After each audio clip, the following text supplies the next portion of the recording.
Social media, does it actually create a profit?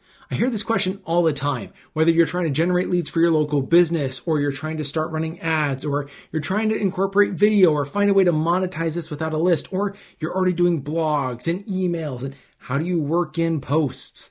This episode was meant for you.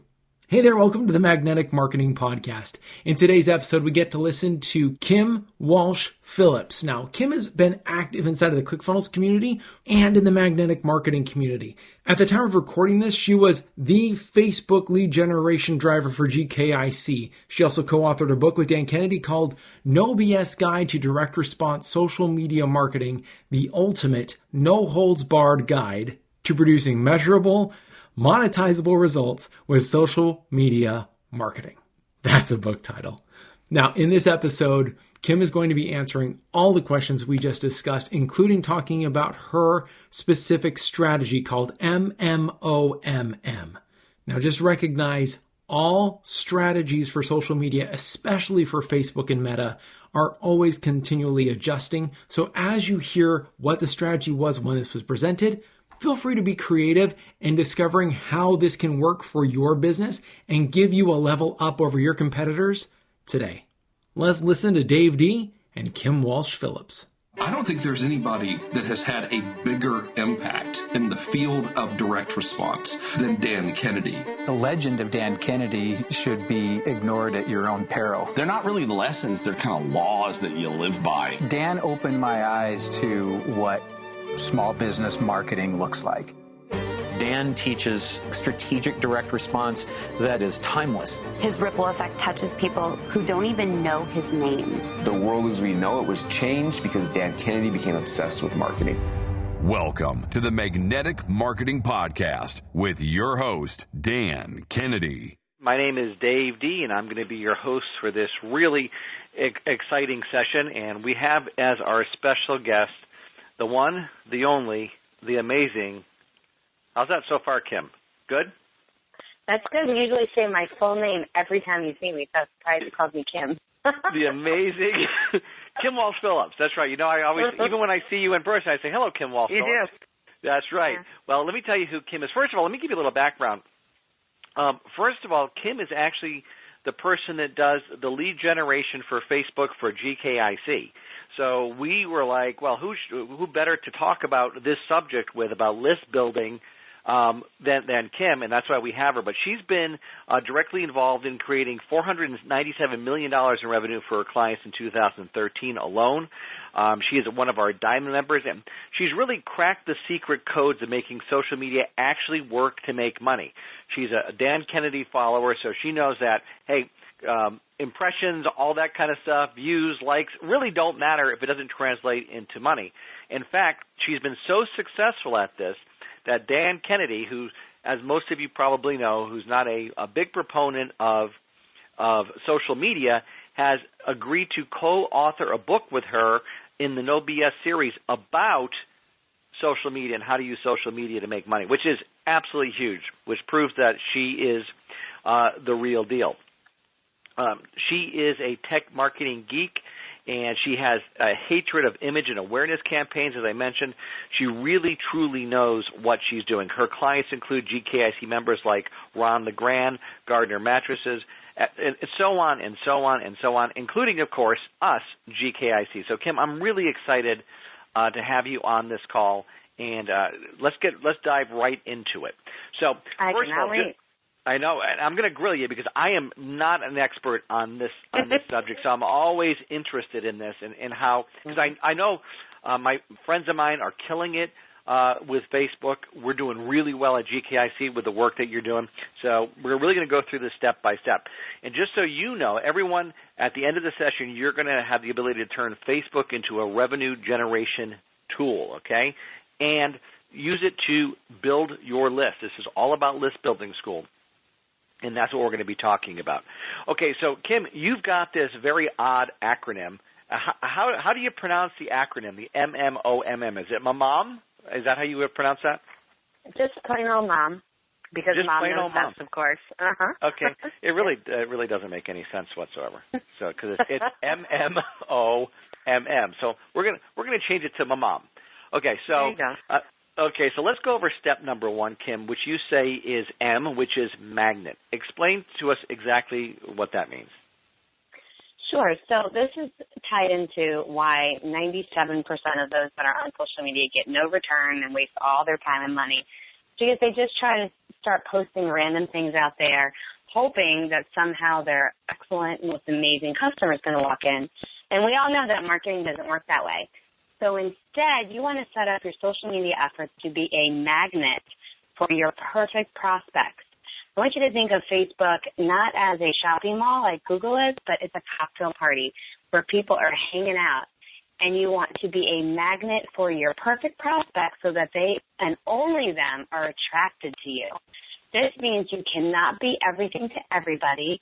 You have to decide who are we for, who is our perfect prospect, and how are we going to attract them to us. And the best way to get them started in doing that is to start from a place of value. Because, again, they're not there to shop, they're there to hang out. And if you're at a cocktail party and someone comes right up to you and starts trying to sell you insurance, they're annoying and you don't want to talk to them. Well, the same thing goes for social media. So instead, if you start talking about, oh, I got into an accident, I'm having these issues, and then the insurance agent says, you know, I have a book that you might want to look at that can give you a lot of tips on how to deal with that situation, well, now that's something of value. And you have to do the same thing on Facebook to attract that perfect prospect. So we believe in starting with a lead magnet. This is something that you can offer like a free report, a video series, a gift certificate, a discount code, not a contest that's for an iPad, not something that will attract the masses, but instead something that will be specific to your target market. For example, for GKIC, for you guys, what we have done and tied into that's been the absolute most successful thing for list building and for conversion has been the Roadmap for Success. It's a free report that just offers a bit of free information, and people come into that funnel where they're eventually turned into a member. A great, quick, cheap way to get this done, and I'm sure you're dealing with a lot of this content creation stuff, but we love to suggest come up with 10 resources that your audience could use, like the 10 websites they would find the most helpful, or the 10 apps that they could use, or maybe 10 gadgets for the home, or 10 places that have great running, depending on what your industry is. And then use a resource like TextBroker, that's TextBroker.com. You give them those 10 resources, tell them you're trying to write a white paper, and for about $10, they'll write the report for you. And then you have this great resource that you can use to share with your audience to be that magnet to your perfect prospect. Okay, so let's just delve into this a little bit deeper. So, so I get confused, and I'm sure a lot of people, maybe it's just me, but this is one of the advantages that I get of doing these calls. I can learn stuff. So, okay, we've got this lead generation magnet. Now, is this something that we're putting on? The ad is going on like our fan page, or are we actually buying traffic? I mean, buying ads in Facebook? How does this whole thing work? Where does this magnet go? How are we promoting this magnet? Yeah, it's a great question, and that goes to our second M, which is move. The goal is to get people out of social media as quickly as possible. Because in Facebook, there are pictures of cute kids, funny cat videos, Candy Crush. You want to get them out of that space as quickly as possible. So this is a controversial viewpoint that I have based on some of the wonderful companies that are out there that tout tabs in Facebook and to create all these landing pages in Facebook. My recommendation is anytime you are trying to hang out in this cocktail party, you want to have an invitation and be a magnet to get them out of Facebook to your own landing page, where that is all that they can see, and the only thing that they can do there is enter their contact information, which is actually the next letter, which is O, which we'll go into in a second. So you want to be a magnet to your perfect prospects by offering them something of value and then move them out of Facebook to a landing page. Yes, you are absolutely reaching them through a paid advertisement. Facebook in the last week has changed all their rules. They said starting January 1st, they will not share any content of yours that is promotional in context without you paying for it. So if you want people, They finally did it. We knew it was coming at some point. So if you want to share a piece of content to get people to come to your list, most likely you are going to have to pay for it. But just like anything that's going to build wealth, this is worth paying if you can get a high enough return. So this is going to be a paid post promotion or click to website ad, and they'll be done in your newsfeed. Now, do you have to have a fan page in order to do this? Do you have to? You do, yes. You can. Okay. Mm-hmm. So the way that works is you need to first have a personal profile. Everybody has to have a personal profile before you can set up the business page. Then you go to facebook.com/pages to set up your business page. You don't have to use your personal page at all. Nobody on your business page will see your personal page. You just have to have one in order to have a business page. You also don't have to do anything with your business page if you don't want to. But my recommendation is to fill your business page with really great content. This is the place that somebody would go if they clicked on one of your ads and wanted to see who's behind this ad. What else did they do? This is a really great place to build your authority, your celebrity, your value proposition to your audience by offering really great content, and then use your ads to sell them into opting in. Okay, so my assumption would be also that you would have the same offer or offers of the lead generation magnet on your fan page, because let's say somebody goes to check it out to see who this is about, they would be hit with that same offer, which would then again drive them off of Facebook to your opt-in page, which I love because there's so many people, which is controversial, Kim, because there's a lot of people saying, well, no, you got to keep them on Facebook. Got to keep them on Facebook, and so we're going to create this thing inside of Facebook. You're saying don't do that, but so am I right in assuming that you're going to have that same lead generation offer or offers on your fan page as well? Yeah, you absolutely are. It's a great point. And there's a couple great free places to put it. And you're not going to get thousands of leads in this way, but they're free and you might as well use them. So an unknown place or a little known place is your cover photo on your Facebook page. That's actually a clickable image. And you can use the description of your cover photo to be an opt-in opportunity.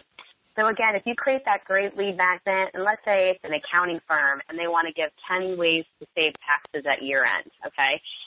And you would have a much better title and all that great stuff, but we're just going to do that for quick sake. So we're going to put that free report in our cover photo, and we're going to click here to get a copy. That image is clickable on mobile and on desktop. And when they click through, they can go right to the caption of the photo, and that now can be your opt-in. So you're sending that traffic to an opt-in. You can do the same thing with your About Us on your page. You can actually send them to an opt-in page. When you're writing your About Us, all you have to do is type in the URL of your landing page, and that becomes a clickable link. These are two places that very few people use, but it could be a source of several free leads for you a week, so I definitely recommend using them. Got it. Perfect. Okay. And one more way to get some free traffic, because I'm going to do another bonus here, is if you're doing a promotion with somebody. So let's say I'm going to be at GKIC's event, and let's say even you are your audience. Let's say your audience is similar to GKIC's, and you're going to Super Conference in the spring. If you write a post about that from your business page, so come visit us or we're going to be attending. And their page name is the official GKIC's Insider Circles event. If you tag them in the post, so you write the symbol, the @ symbol, and write the name of the other page, Facebook will show your post to some of that other page's fans, even if they're not currently following you. Wow. So it's a way that you can reach potentially more people and have them start to follow you, and you don't have to pay for that traffic. Got it. All right, so step number one, Kim, is to come up with a lead generation magnet. Everyone at GKIC who's listening to this should know what a lead generation magnet is. If you don't, simply call up one of our business consultants, and they can help you out with that. Step number two is, okay, so we're going to be placing our ads. Let me just stick with that for a second, because before we get to moving them offline, how exactly do I go about selecting who my ads are going to be shown to? I mean, and how? Okay, that's the first question. Then I'll get to the second question in a second. So answer that one first. So, yep, and actually I covered that with opt-in, but that's fine. That's cool. So you're going to do this. Don't hit that. And if you already have, it's okay. Most people have. But don't hit that boost post button again. It's this easy button right inside your Facebook page that Facebook gives you because they want you to spend money with them. And Dave, I know you just got back from Vegas, and I think of this boost post button just like the slot machines that are everywhere. I lost money on the slot machines, Kim. There you go. So thanks for bringing up a sore subject. I appreciate it. No. Oh, that's what I'm here for. So they want you to spend money, and I applaud their commerce, but that's not our goal. Our goal is to get leads in. So don't hit boost posts. There's much more specifically measurable and optimized ways to do it. And if you've never used Facebook before, you're going to want to start in the Ads Manager. And here's where it's so amazing. Facebook lets you reach multiple different ways. First, you could reach your email list. So let's say you have a group of prospects who haven't converted yet for you into a customer. You could upload them. You could target them. You could reach people who are currently your fans of your page. You could reach people who come to your website. You could also reach people who've come to your website in the past 90 days. Now, that's creepy for us as consumers, but fantastic as marketers, because what Facebook is doing is if there's a like button on your website, if anyone has ever hit like or they visited your site or they have Facebook open while they are going to other sites, Facebook is tracking them. So they know if they came to your site, so you can get some of that traffic back. You can also create lookalike lists of all these people. So let's say you want to upload your top 100 customers. Facebook will create a lookalike list for you of all the same demographics of your best customers so you can target them. You could do your website traffic, duplicate that. Your Facebook fans, duplicate that. And if you don't have any of those or you want to reach an entirely new market, let's say you're really truly starting with your list building right now, it's amazing because you don't have to buy any data. Facebook has partnered with Epsilon, Datalux, Experian, and they've partnered with them to mine data using your email address that you have in Facebook and the email address that they have, and they're taking credit card information, legal records, survey forms you might have filled out, sweepstakes forms you might have filled out, and they can target you. So you can target people based on their income, their home value, their profession, their buying habits. You can target people who've purchased business marketing in the past 30 days. If they're a Facebook page admin, there are thousands and thousands of items that you can target people on. And this isn't based on what they say on Facebook. This is based on their real behavior. So it's behavioral targeting. And it's incredibly powerful. And why I'm such a huge advocate for Facebook is because it's the only place that you can market demographics and psychographics without buying a list. So you can target these people and test it, and then you can scale it and launch it. It's amazing in that way. Fantastic. That's awesome. All right, so let's just go over this again. Step number one is to create your magnet. Got to do that. Mm-hmm. Okay. Step number two, which is really important, which is Kim's controversial step, is to get them off of Facebook. Get them off of Facebook. Drive them to your opt-in page on your own site or on a special, opt-in site.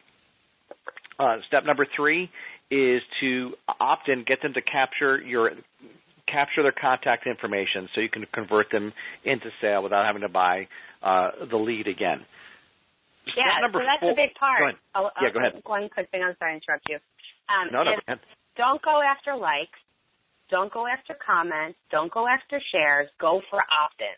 It's the ultimate goal. The cool thing about Facebook is when people see your ad, if they're not currently a fan of your page, they will have a little button on the ad that will say like page, so you can get fans. But your ultimate goal is to convert them into a person on your email list. You don't have to pay for them again, because now that they're on your list, you can follow up with them. So I believe in only spending money to get them to opt in. Got it. Only spend money to get them to opt in. Perfect. Step number 4 is what you call getting them to, which is the M in the mom, is to is to get a micro commitment from them. What exactly is a micro commitment? Sure. So we're taking people through. I want you to think about dating. You see someone at the bar, you think it's cute, you ask them to have a conversation, you buy a drink, maybe you get a phone number, you go out on a date. This is that same way. Again, it's not a shopping mall. People aren't there looking to buy something. You've just lured them in with something of value. You can't go right to the, hey, I got a book, now buy a $700 product. It won't work, and your Facebook marketing will feel like a failure. Instead, you're going to take them through a series of micro commitments, meaning little things that they can do in order to begin to trust you and be ready to buy from you. You have to nurture them a little bit more than would be in going straight from Google or maybe even from direct mail. This is a different channel in that way. So again, back to that roadmap for success, the way that GKIC has it set up is an incredibly successful campaign, and we've tested many offers. And the benefit of working on this account has been they have a great spend because they're getting a high ROI, so we can do a lot of data testing. For the geek in me, I just love it. And what we have found is the first page is asking just for an email address. That's it, not even for first name. It's just an email address. Second page is telling them they can upsell it to a product package that's $4.95. So now we're getting them to agree to give us their contact information and their credit card information, but we're still not asking for that information yet. Page 3 is when they're then asked for their credit card information, and not till the bottom of that page are they asked to upgrade into or add on a membership trial. The amazing thing is 60% of the people who go through that funnel take membership, okay? Where after that's 4 separate pages before we ask. Where in the funnel that we ask them to go straight into a free trial of membership, it's at 18%. So 60% by nurturing into an ask.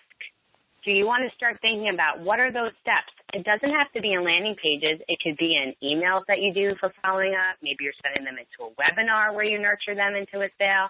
Maybe it's a direct mail campaign that you then put them in. But there needs to be a series of nurturing them through micro commitments before they're going to make the big purchase. Got it. And so I think one of the most important things that you're talking about is, though, that, and I haven't seen a lot of people who do this, which is actually going for some kind of sale, though, right away, and not just going for the opt-in, right? I mean, that's what you just mentioned. Like, you really want to get them to commit to at least something right away. I mean, even if it's like, hey, I'm going to send you a book for $4.95, right? Yeah, it's worth testing. It's what's weird is that I would love to say that's an absolute, but we have so many clients in so many different genres, and my life would be a lot easier if any of them I could apply the same exact things. They all test differently. So you mentioned Ron LeGrand. With him, people go into buying a $1 CD into a free trial of membership. With Craig Proctor, who's in real estate, it works much better getting people onto a free webinar. So everybody ends up testing differently, and the cool thing about doing this is this gives you can test in really small batches, in $25 batches you can test to see what gives you the best results. So what are some things that you have found, Kim, as far as testing goes, different things that people should test when they're doing this to build their list? Yeah, so something that I love to try, and it seems to work best, this is one that you can carry across everybody, is high contrast ads. So Facebook loves photos, right? So they show them more. People love sharing photos on Facebook. So if you just go straight for sharing a photo, it doesn't seem to stand out as much as a high contrast ad, and that's one that's black, white, and red and has a lot of white space. We're finding that they're performing better than other ads.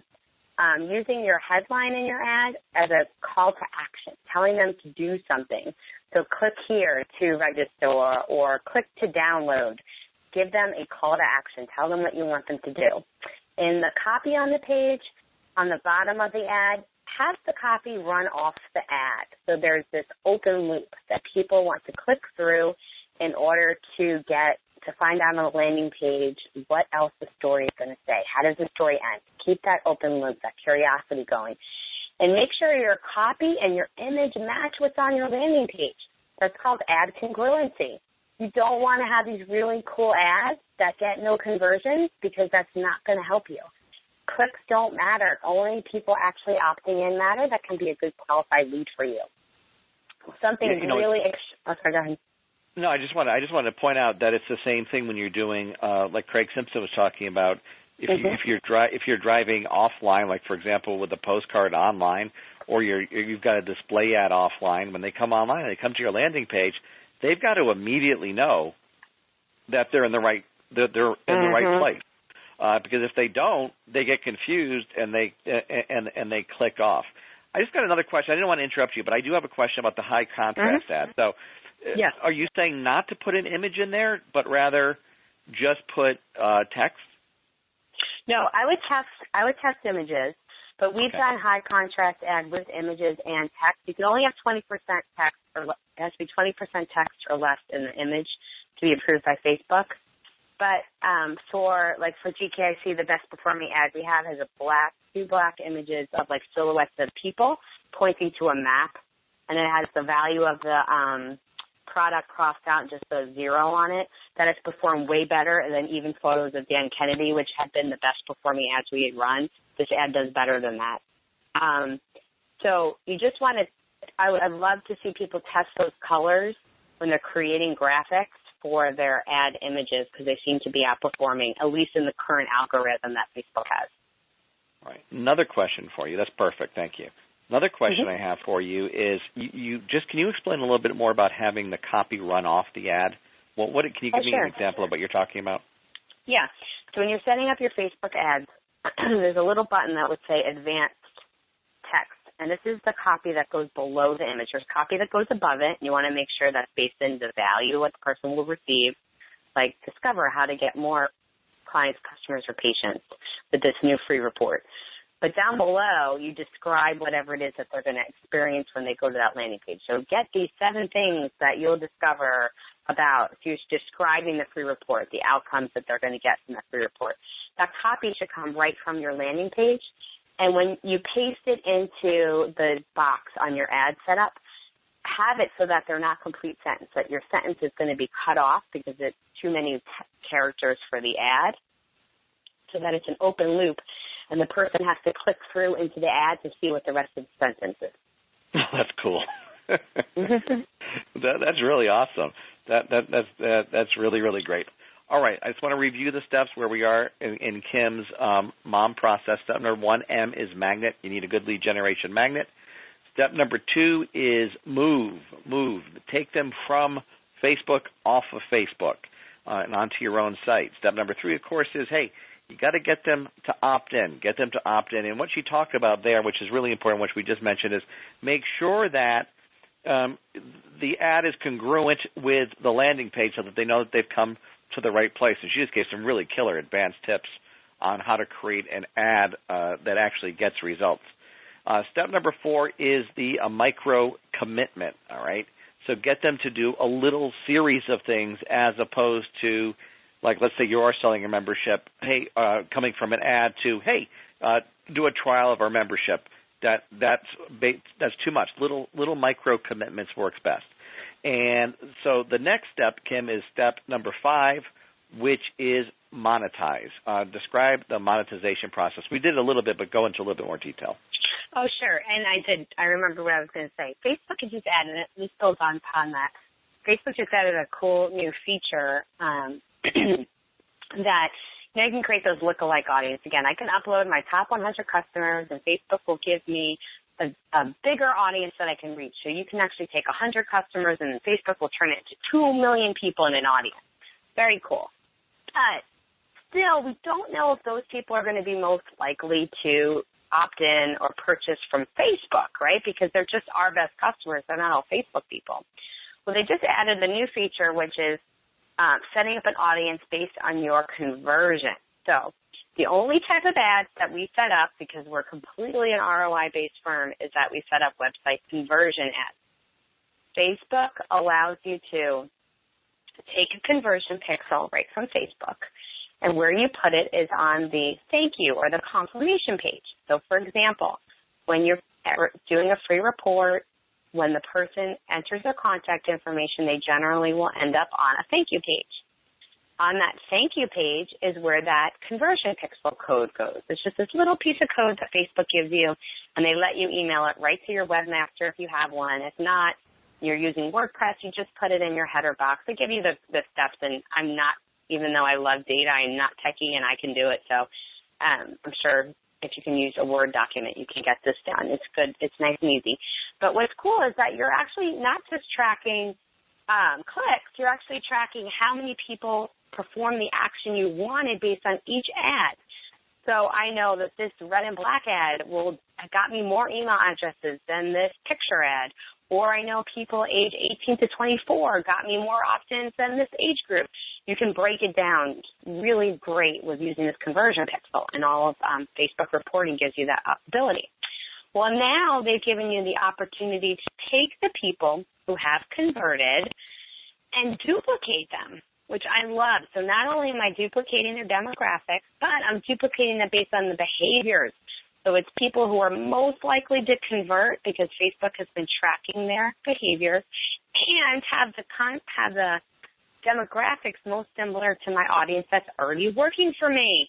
Wow. These are all the things that we sat around wishing and dreaming about. And you can do it all on this platform. That's why, and most businesses, are they using this? Absolutely not.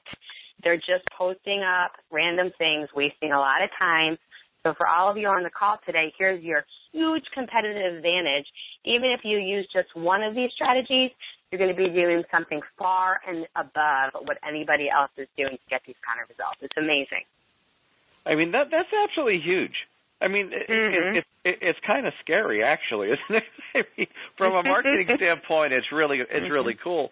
But from a privacy standpoint, wow. But as Dan is fond of saying, privacy in America is dead, and it has long been dead. But I mean, from a marketing standpoint, I don't know how you get better than that. I can't imagine how you get better than that. Actually, that's phenomenal. All right, so let's talk a little bit more about the final step in the process. And then we do have a bunch of questions for you, which is the final M is monetize. And you say have a plan before your first social media post regarding how you're going to monetize your list. So we like to work backwards. Whenever we're putting a campaign together, we want to know what you want the end result to be. So again, let's go back to the accounting firm. Maybe they want to have more sales conversations with small businesses to talk about their financial planning or their tax needs or whatever it might be. Well, we know that that's the end result, so we're going to move backwards. Then we say, okay, well, what's the interest of those people? Then we come up with a lead magnet that could gear them towards that. Then we know we're going to write posts about that, all driving to the same offer, that we're going to be trying to get people to want to download this free report. So everything is tied in together. If you just start posting random articles, random concepts, sharing things you think people might think are interesting, that's social media, but that's not how you're going to monetize. Monetization will occur only if you begin with the end in mind, knowing exactly what you want your target market to do, and all of your posts should be supporting that overall goal. Got it. All right, so we do have a bunch of questions here from folks, so let's get to some of those. And again, by the way, if you have questions, all you need to do is enter them into the little question box there, and we will try to get to them. All right, the first question is, how long should I give a campaign before making changes to the ads? Yeah, it's a great question. So we generally, we use a $750 ad budget as a good testing model to get enough clicks, which is significant if you've never done Facebook ads before. So if you have a good budget, you just want to start testing, that's a good number because you want to get at least 500 clicks to have it be statistically congruent.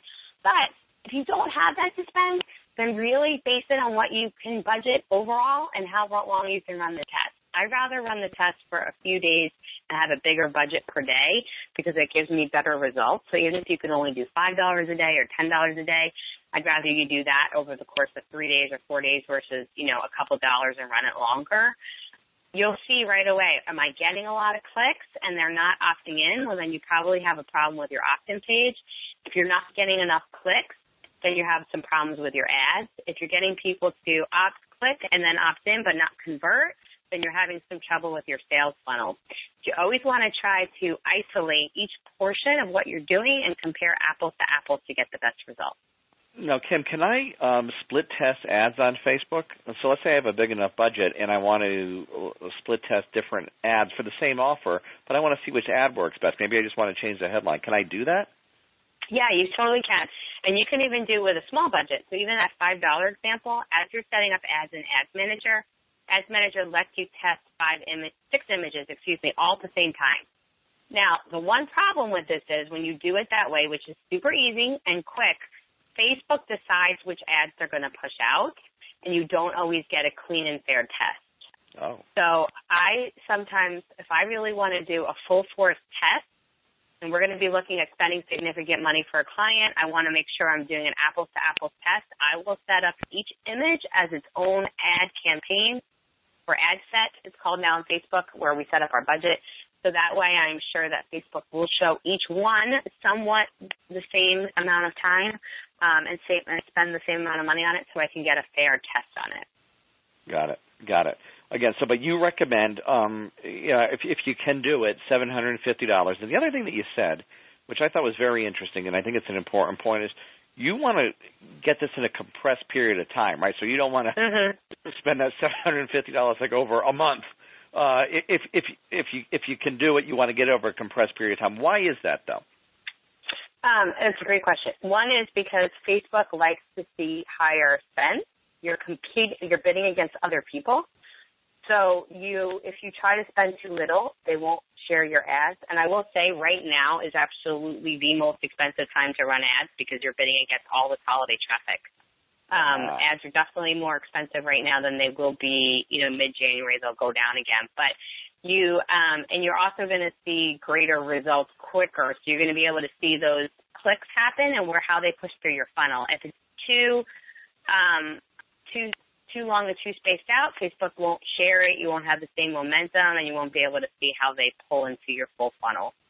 Got it. Perfect. Another question we have for you here is, and this is a good one because I would say the same thing. This isn't coming from me, but it could be. I've looked at the tools in the ad tools in Facebook, and it kind of looks complicated. What's the best way for someone to get started, a complete novice to get started with this? Sure. So start with I have a self-interest answer, but I'll give the non-self-interest answer first, then I have a self-interest answer. Start with on the Facebook help page, facebook.com/ads manager. Within there's help.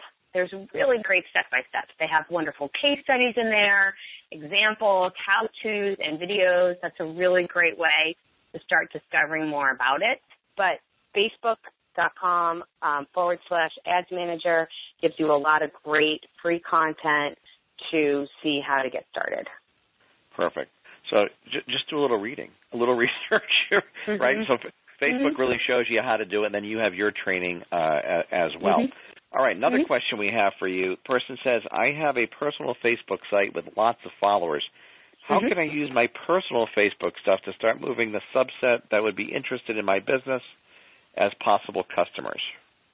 Yeah, it's a great question. So you might want to, if a lot of them are that way, you might want to turn your personal page into a business page, and you can do that. It will turn all of your friends into likes or fans. The only thing that will come over with you to doing this, though, is your profile picture and your fans. All of your posts will go away. So Facebook, you're going to want to search on Facebook. Actually, it's better to do a Google search of how to convert your Facebook fan page, your Facebook profile into a fan page. They take you through step-by-step how to do this, how to download all your content, and how to turn it into a business page. I suggest opening up a new personal profile before you do this. Tell your close friends and family to join you on that other page and then convert it. You don't want to just have people wake up one day and they discover this. You can instead, if you don't want to do that, you want to keep your personal page just like it is, and you want to create your business page, incentivize, tell them that, say, you're going to be giving away a prize or a free report or something cool to some random fan on your page or to everybody who joins your page, and give them a deadline to do that and to get them to move over. Because besides that, they pretty much won't. People, if they don't have an immediate need. They always have more things to do. So tell them exactly what you want them to do and give them an incentive to do it, just like any good call to action and direct response you'd want to do. Got it. So I think that's really cool that you can turn your personal page into a business page, because that's something that I'm going to do, because quite frankly, I never post on it. So any post I have on it that would be lost would be awesome, because it wouldn't matter. Now, do I need to set up another personal page? Because earlier you said I need a personal page and a business page. You do, yeah. You're going to need to have it, and then it's weird, but you're gonna lose it. Then you can make your personal page an admin on your business page, but you do need to have a personal page as well. So so you do have to have the personal page. That's what you're saying. Just invite your real like your real friends and your real family to rejoin you on that page. Is that what you do? Yeah, because I post pictures of my kids. I have a 2-year-old and a 4-year-old, and we just were in Disney, and I'm going to share some pictures of them. Well, I only want to share those with people I really know well, not people who heard me speak somewhere. So I only have about 200 people on my personal Facebook page as connections friends. But on my business, public, the K. Walsh Phillips Facebook page, I have over 5,000. I'm using my personal page really just for that, to communicate with close friends and family. Perfect. The next question is, what about using video in Facebook ads? Is that a good strategy? Yeah, I love that question. Facebook loves video, so it's a great way to do it. What you want to do, though, is not just post a link to your YouTube page. You want to directly upload the content to Facebook itself. You're going to be uploading your video. Video ads are awesome. If your video ad gets viewed at least 1,000 times in 24 hours, which is not that hard, because Facebook starts showing the video to anybody who sees it in the newsfeed without them even clicking on it. So if at least 1,000 people see it, you can actually retarget all the people who saw your ad with a call to action. So let's say you're doing a pre-launch. You're going to get people into, let's say you want them to purchase a product next week, and right this week you want them to see a series of videos. You could be running that series of videos as Facebook ads and then following up with them to opt into the launch. So it's awesome for those micro-commitment campaigns and a great way to interact with your audience. Facebook also lets you put a clickable link right in your video. You could put a call to action and get people to go someplace else. And again, the goal is to move them out of Facebook and get them to do something else for you. All right, so just to go back to the first thing. So I've got my video that Facebook is showing, and then I can Facebook will keep track of how many people watched that video, and then I can do an ad specifically to those people. Is that what you're saying? Yeah. So Facebook tracks who sees the video, and then you can retarget all those people with another ad. Wow. Yeah. That's crazy. That's awesome. All right. This is just so cool. I mean, it's so cool. And again, I know that for, like I was saying at the very top of the call, friends of mine are just using these strategies and just building their list like crazy with very qualified prospects. Right? That's the other thing. Yeah. If you use the strategies like you laid them out with your mom system, you're not just getting opt-ins. You're not just building your list. You're actually getting quality people on your list. I think a lot of people miss that too. They say, and there's a lot of guys, well, I've got a huge list. They have no relationship with the list. Most of the people are unqualified. It doesn't matter the size necessarily. It's really the quality of it. Next question we have here, it says, in segmenting your target audience for the ads, any suggestions on how to narrow it down so you don't go after too big of a segment, which kind of goes to what I just said. How do you target? How would I narrow? Yeah, okay. So there's a few things in that question. One is, I recommend to keep your audience, if you're going for a national or international audience, you want to try to keep it between 100,000 and 500,000 large. And the reason why you do that is because Facebook's going to optimize it for the people most likely to perform the behavior that you want. So if you want people to download a report or sign up for a course or purchase a product, Facebook knows who of their audience is most likely to do that. That's who they're going to show the ad to. So it has to be somebody who matches your audience, is most likely to convert, and actually is on Facebook when your ad shows. So that, in its essence, is going to narrow that audience down quite a bit. So when I said the 2 million people will never see it. It's going to get a much smaller group.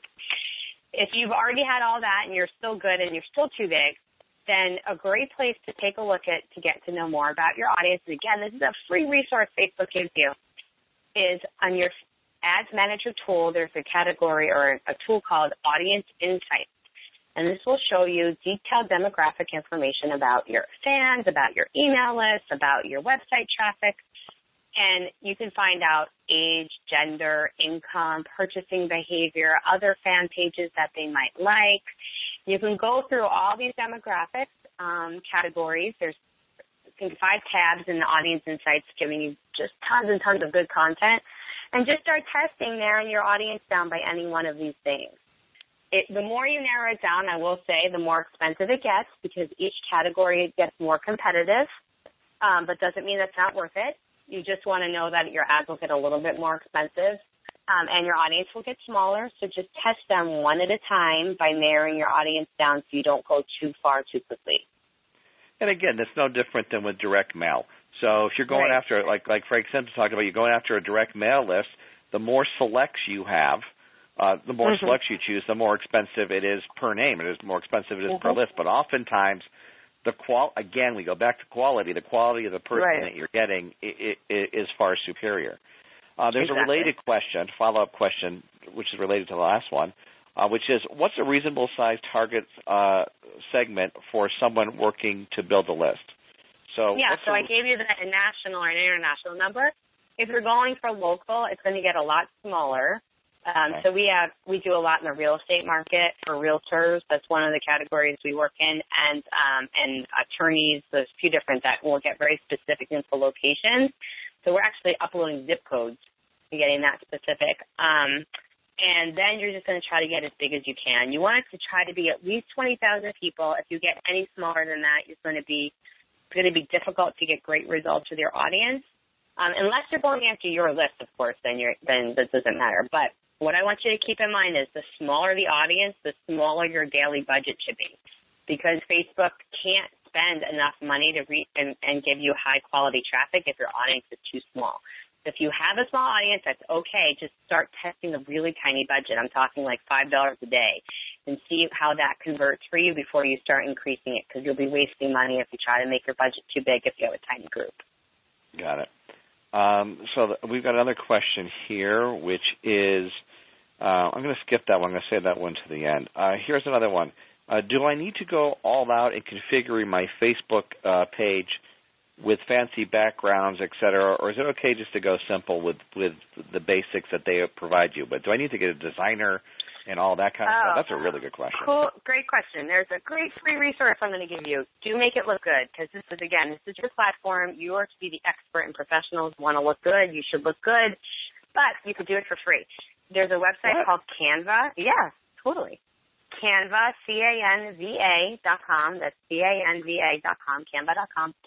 And it's a templated site that gives you all the templates for social media, your Twitter background, your Facebook, your Google+, all measured to the right size. They're laid out with fonts, backgrounds, and you can insert your own images if you want, or you can just leave it as it is, and it's free.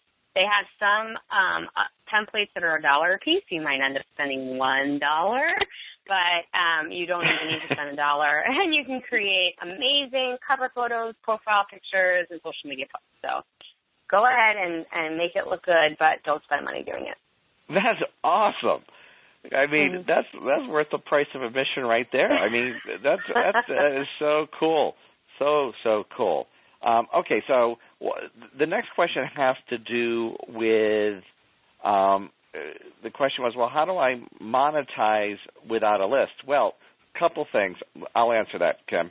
Thank you. I'll take a sip of my coffee while you do it. Yeah, have a sip of So you're like me. Are you drinking espresso or just regular coffee there, Kim? Espresso. Are you really? Mm-hmm. I have a very smell in my office. I might make an espresso first. Well, you know that's I'm like the espresso king. I'm always drinking espresso on this call, so that's so funny. Cheers. Cheers. So here's the deal with that. First of all, I want everybody to remember that this part of list building. This is list building school. This really isn't monetization school. All right. So what we're teaching you to do here is build a list. However, What Kim is talking about here today is exactly how to build the list and then also monetize the new list that you've built, like, right away. That's what she's talking about. So you're using Facebook to generate the lead to build the list, and then she's also taught you a method for monetizing it right away. But the main purpose of what we're talking about here is how to build the list, how to attract your ideal customers, clients, or patients, people who would be interested in the offer that you have. Kim, anything you have to add to that? That's why, this is why I love Facebook, especially if you're starting out with a low budget. You don't have to buy a list from any kind of list broker. You can use the built-in demographics in Facebook's Ads Manager and start targeting people in order to build that list up. So absolutely, this is the main way we use it, and why you want to go for that opt-in and not focus on likes, comments, or shares. You really want to get the opt-in so you can put them on your list right away. All right, we've got another question here, and I see we're running up against the clock. So if you guys have any questions for Kim, now we're running out of time, so this is your last opportunity to ask those questions. So enter them in right now. The question is, what do you see as the right balance between Facebook posts, email messaging to your opt-ins, and blog entries? Can they overlap? So I've got my fan page. Should I be putting the same stuff on my Facebook fan page, on my blog post, on my opt-ins? Can I reuse them? Do they need to be totally different? I think a lot of people are confused by the whole. It's really beyond the topic we're talking about here, but let's handle that one anyway. So how does that all work?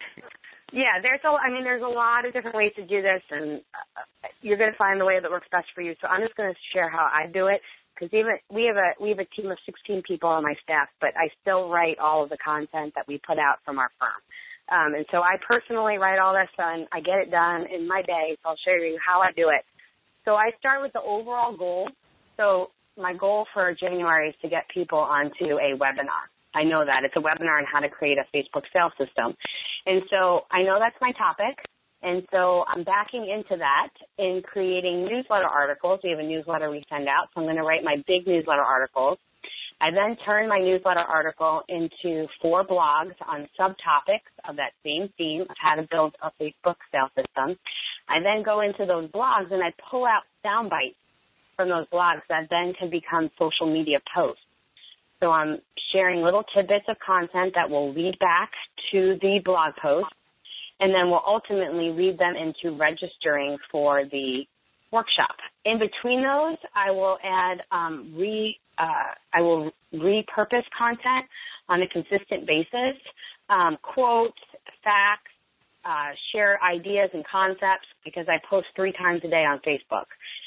Increase posts, increase your traffic, and lower your ad costs. We don't have time to get into why that all works that way, but it just does.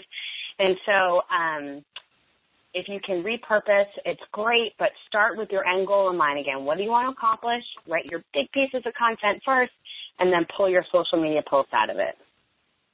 Okay, fantastic. So again, it kind of goes, what you just said kind of goes to your rule about where the second M is move, which is you're trying to get them on Facebook. I mean, that's what you're doing, right? As much as possible. Absolutely. As much as possible, we want them out of Facebook. Okay, that's great.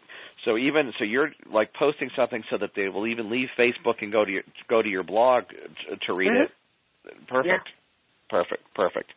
All right. So this comes from a gentleman in Dallas. He says, I market legal services of bankruptcy and divorce. How do I get people to click on my lead gen ads when people don't want to let Facebook know that they're filing for bankruptcy or getting a divorce? I don't think most people know that Facebook knows, right?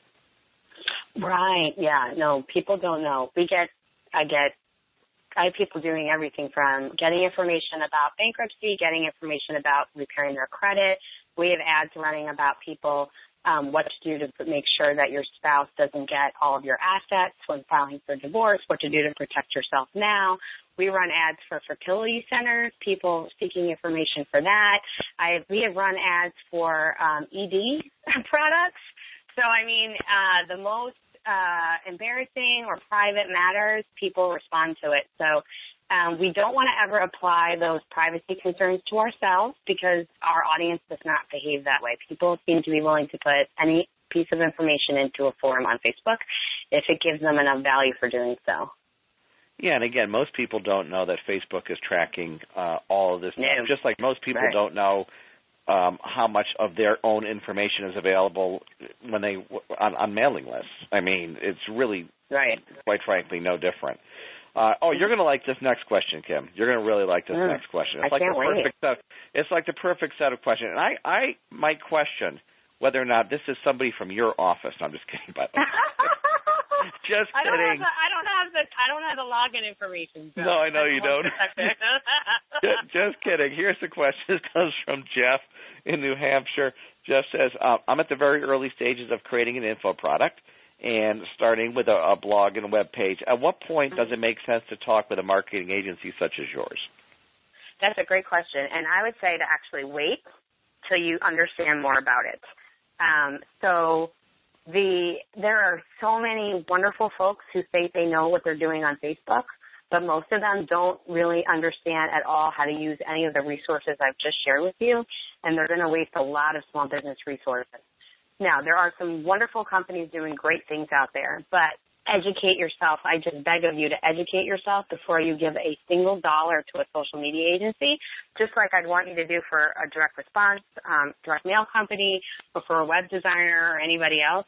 Understand what you should be getting as far as results go, and make sure that anything they set up is in your ads manager, that they don't own that platform. It should be in yours. You should have complete access to everything, and you should be able to see the results. Success in the work that they do for you should be based on results. If you're just starting out, I 100% think that you should try to do this on your own and test it a little bit, even if you don't have a ton of time, because I'd want you to understand this as clearly as possible before you work with an outside source. That's a great answer. And again, we'll be giving out your URL where people can get more information if they're interested. And again, by the way, it's so funny. This is I keep going back to like the old school direct mail and making the comparisons. But it's really what you just said is the same thing that the late, great Gary Halbert taught. He says, you should do the entire process yourself first before you even think about hiring anybody else, including, addressing the envelopes, going to get the letters printed, folding them, putting them in, putting the stamp on it, just so you know what the process is. Even if you don't continue to do it, you know what the process is. You know what goes into it. And that's exactly what you just said. All right. So I wholeheartedly believe in that. Yeah. We've got one more question here. This comes from Jeremy. Jeremy says, can you tell us more about generating leads for local businesses via Facebook, like for retailers? Can you just briefly summarize the strategy? That's the perfect way to end this. Sure. So in the ads manager, you're going to do all the same things we talked about. You're going to focus on your target market. So let's say you're a retailer who sells, I'll make it a little bit more difficult. So let's say I sell surfboards, okay? And I want to focus on people who, I'm going to choose an audience of maybe people who like other surfing pages, so maybe they're going to be my audience, or I can focus on people who purchased surfing products, because I can choose that as a behavior. And then I'm going to target them into my zip code or into my town with a radius around me. So you're going to do the same thing as you would do for an online business. You're going to base it on behaviors of your perfect prospects, but you're going to convert them into, or you're going to be targeting them locally. In that case, I would be incentivizing them. Most likely you could do a guide, but if you want to get feet in the door, I would be doing a gift certificate. So I would do, and we don't call them coupons, gift certificates have more value, so I would do a $10 gift certificate towards a $100 purchase and offer that as an ad on Facebook. They would have to opt in to get it, but then they could show it in store to redeem it. So it's the same concept. You're just going to require them to come in, and you're not going to give them a discount code. You're going to give them an actual coupon. Fantastic. Kim, this was just great. And as you said, now, by the way, there's no reason for anyone to wait to get started, right? Right. No, do it right now. Start trying it. Yeah. Do it. Get it going. Start building your list. I mean, it's literally list step by step right here. There was a lot of information in this in this session, so I recommend that you listen to it again, take notes, but most importantly, take action. So, Kim, thank you so much. I really appreciate it. Thank you for having me. I love being on. I love working with you guys. Thank you for listening to the Magnetic Marketing Podcast with Dan Kennedy. If you love hearing in on these lost Dan Kennedy talks and speeches and calls, then please let someone else know about this podcast. That's how you can help it to grow. And the more it grows, the more free Dan Kennedy we can bring to you.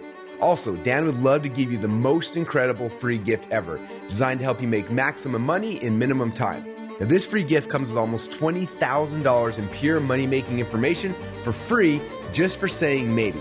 You can get this gift from Dan right now at nobsletter.com. Not only will you get the $20,000 gift, you're also going to get a subscription to 2 marketing newsletters that will be hand-delivered by the mailman to your mailbox each and every month. One from Dan Kennedy and one from me, Russell Brunson. To get this gift and your subscription, go to nobsletter.com right now.